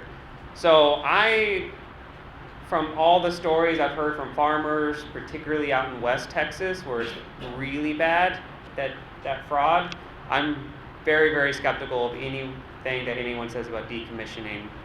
Because if the bond is put in place, though, isn't that company that issued the bond going to come in and take over that process? Or no, what do you want to go ahead. Do you mind if I answer this one? Yeah, go ahead. All right. So for solar, there is a law that they have to get a decommissioning bond. Batteries, there was a law passed in September of 25, doesn't go into effect until January of 27, where they're required to have decommissioning bonds. Data centers don't have one yet, and I'm not sure about wind, because if you go like into the Lubbock, Amarillo area, and then out to like West Texas, like McCamey and out in that area, there's blades piled up all over the place, and nobody's doing anything with them. But like for the 3 layers that we have, the Economic Development Corporation, Commissioners, and the Fire Marshal. These are done at state level. This is a state, it's a state law. No, that's what I'm saying. And for solar and for battery, there is a state law in place that they have to have a decommissioning bond. There isn't one that exists yet for data centers, and the battery one doesn't go into effect until January of 27. But on a county level, we don't have any authority to require that they have one. I don't think that you have the authority to require that. But you can put it, if you were to grant a tax abatement and get a pilot, you could negotiate that into a pilot, but it's just a contract, right? And so the courts exist to settle disputes between contracts all the time because people default. So. Other questions? We're having some endurance tonight. Yes, ma'am. I would ask Michael, there's a tremendous amount of information across the country with states and communities that have these data centers all over Texas, the super skills. Is there anybody or y'all collecting the information about how it's damaging the community, the people, the livestock, and all of that? No. The question was, is anybody compiling a list of all the damage? I think Aaron Brockovich started a new thing not too long ago. I suspect she's probably looking for another giant lawsuit to file. I wouldn't expect, if you were on the list, I wouldn't expect to get very much money. That's just the way it works in those class action suits. But I am not compiling that information. I'll be honest, it's not even something I'm super interested in. It's just, it would be difficult to be able to verify. You know what I mean? Because lots of people will put in information that's not true, and I would have no way to verify it. And then I'm going to have to host the website that has the information up there that somebody could come back and say, oh, that's not even true. And it'd go back to what I was talking about, be right or be quiet.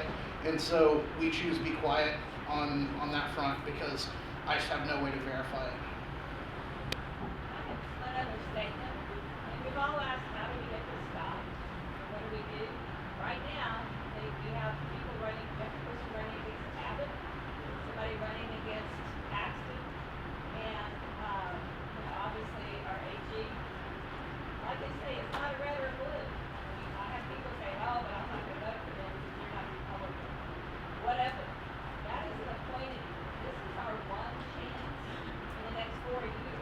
You need to do people over party. This is our one chance. We can get out of people who financially gain. That means that they think people in aren't going to long term get corrupted, but hopefully we That's get the it. cycle. Then we'll vote them out next.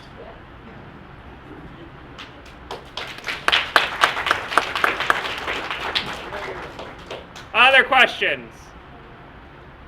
Brought up the fire issue. Yes. In Ohio today, there's a big data center burning. In Pio, Texas? Is that what you said? Ohio. Oh, Ohio. I'm sorry. Okay. One of the major centers is on fire. That's what I've seen. Yeah, I saw something online not too long ago that said that some of the places up there have received 70, 80 plus phone calls for fire in as little as a few months. Yeah. That is a huge issue to me. Yeah, I agree with you because of. Gonna handle this out here. Well, so fire marshals don't handle the fire. They're the prevention part of fire, right? They're the ones that come in before and make sure everything's up to code, and then the fire service, your fire departments are going to be the ones that have to handle. Yes, and I believe y'all are in the same boat as we are in Leon County, where you're heavily volunteer. I mean, we're entirely volunteer in Leon County. And a lithium fire, for small, they got blankets that throw over it to deal with it instead of putting water on it to make it work. Right. I don't think you can find a blanket that'll go over a data center. No, you could look into Moss Landing, California.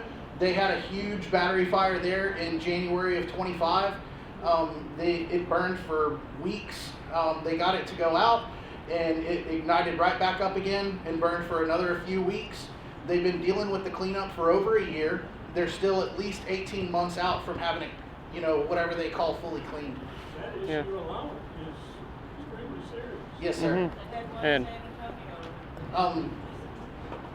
And a super duper quick note about the battery, and then we'll get to you, ma'am. So again, another reason we need a moratorium is the technology is changing. The problem is the lithium batteries. Those batteries explode. They're creating a new type of battery. We're maybe 3 to 5 years away. It's actually a sodium-based. From my understanding, this new composition of a sodium-based battery cannot explode.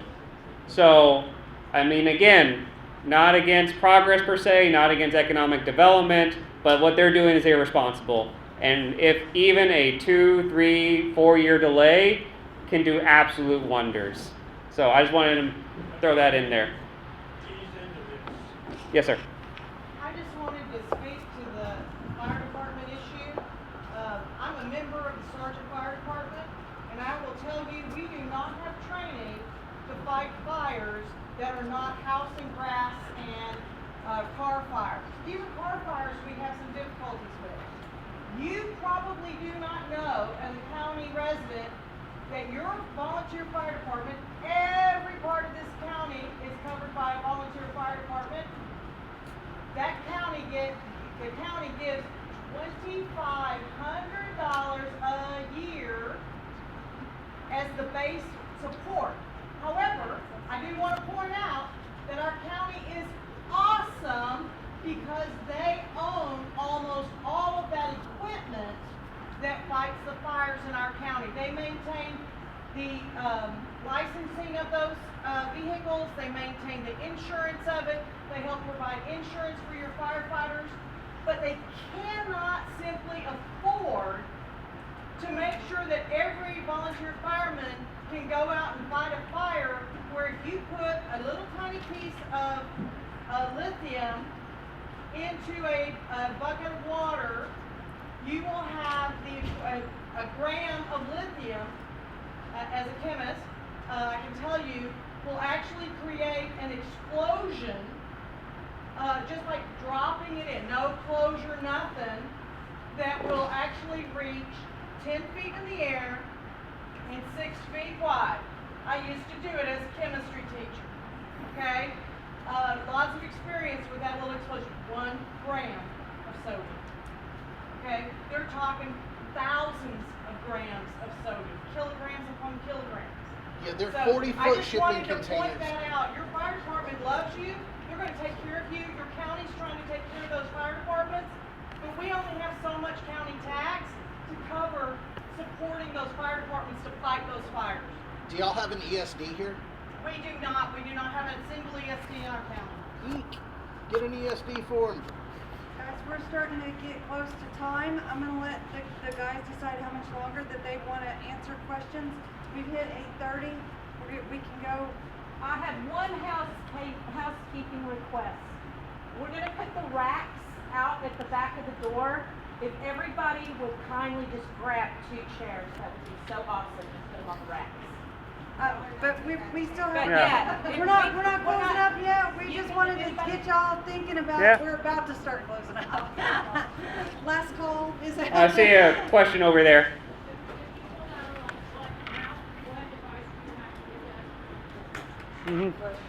So the question is, what now? First off, as the gentleman was mentioning, we have to get ourselves educated, know everything that there is to know. And every time a county commission meets, every time there's a city council meeting, show up. Because again, organized people can beat organized money. It's the only thing that can.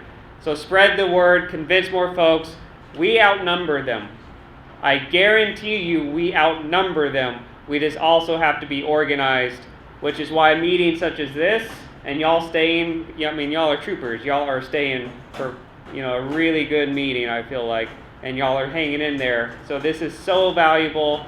Please stay involved, and they can be involved with anyone. You can join this group. If you live outside this area, let's say you live in Leon County, you can join that group. Just join a local group, stay organized. My campaign will be releasing a lot of resources pretty soon, so you can sign up there. And of course, I wouldn't be a candidate if I didn't say this. I will need each of your votes in November. And if you like what I'm saying, we got some yard signs that talk a little bit of smack, just a little Stop AI Data Centers. So if you want to get those, I would love to have your support, love to have your vote. And I guess everyone's ready to go.